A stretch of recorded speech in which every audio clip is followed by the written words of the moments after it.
One day, Percy was at the quarry getting ready to shunt some freight cars. It had been snowing a lot. Snow and frost laid everywhere. There was not a sound to be heard. Percy ventured further. He found Emily, who was resting in a siding. "Emily, what are you doing here?" "Well, I had to stay at the quarry overnight because I've got some work here I need to do today." "Well, I hope things get better for you." Soon Percy had his train arranged and he set off to the docks. Emily watched him go.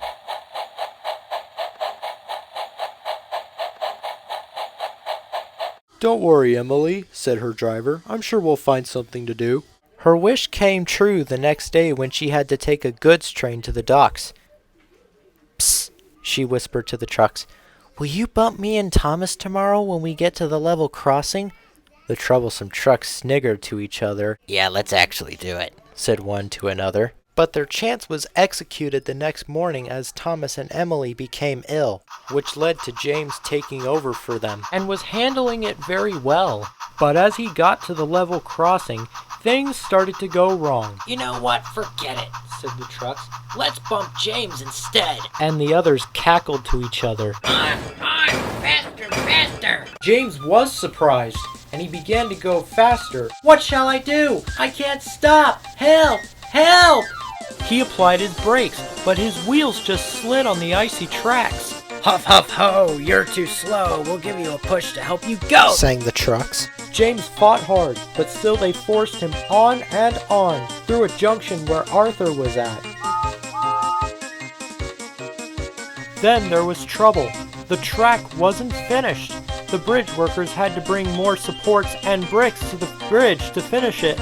James and his driver and firemen knew about this, and they were headed for big trouble. "Now I really need help," cried James. As they got nearer and nearer to the bridge, James fought for control, but his train was too heavy.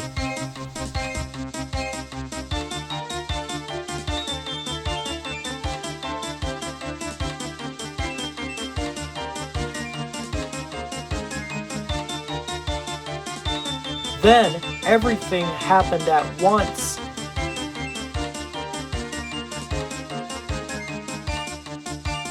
The driver braked hard.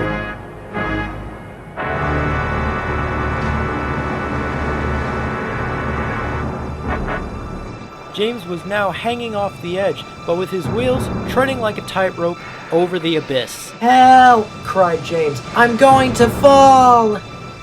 Henry saw everything that was going on, and he knew he couldn't pull James back onto the rails, so he immediately went to go get help. Meanwhile, Thomas and Emily were resting up at the quarry when Henry arrived. "Thomas, Emily, you guys need to come. It's an emergency." "What is it, Henry? Me and Emily don't feel too good." "And we're trying to rest up." "Well, if you guys are feeling any better, you need to come quick. It's an emergency. James is hanging off the edge of a cliff and is fixing to fall into the water." "What? James about to fall off the edge? Oh no, we gotta go help him. Yes, we are feeling a little better. Come on, Emily, let's go." "On it, Thomas." Thomas and Emily pumped their pistons and raced off to go help James. Thomas and Emily soon arrived at the scene of the disaster just in the nick of time without any derailments at all. And there was James hanging dangerously off the edge. "There he is," said Thomas. "James, what can we do?" "I don't know, Thomas." "I have an idea, James. Me and Emily will take your cars away, put them in a siding, and we'll come back to rescue you." "Hurry, Thomas."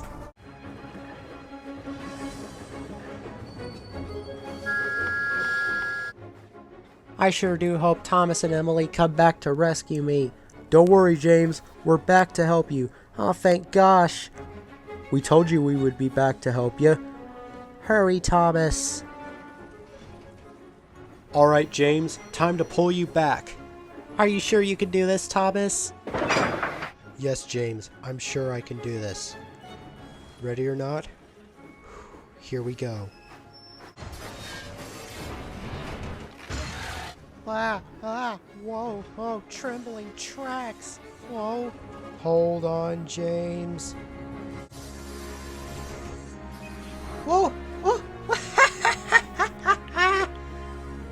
Thank you, Thomas. You're welcome, James. You're safe, James. Hooray! Thomas and Emily had saved James. Thank you, guys, said James. At first, I thought I was a goner. Well, you weren't, James. Now let's get you to the mechanic so that they can look at your brakes. Then there was a loud crack. Thomas and Emily had cracked their safety valves. Well, this is just great, said Thomas. We may have been pulling too hard. Thomas and Emily were soon arranged to be taken to the works by Duck, and Hero arrived to take James to the mechanic to get his brakes looked at, while Percy, Oliver, Wilbert, Stepney, Bill, Ben, and Lady took James's goods train to the harbor. Well, Thomas, you may have helped me before, but it's my turn to help you now, said Duck. And soon they were off to the steamworks.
Hello, Thomas and Emily. It's good to see you two back on the rails again. I know, Duck. We feel like really useful engines again. Then Edward arrived with some exciting news for Thomas and Emily. Gabriel says you're both really useful engines, you two, and you're going to have a big party at 1:02 p.m. Oh boy, we're both excited. So am I, Thomas. I'm gonna be there also. I'll see you this afternoon. 1:02 p.m.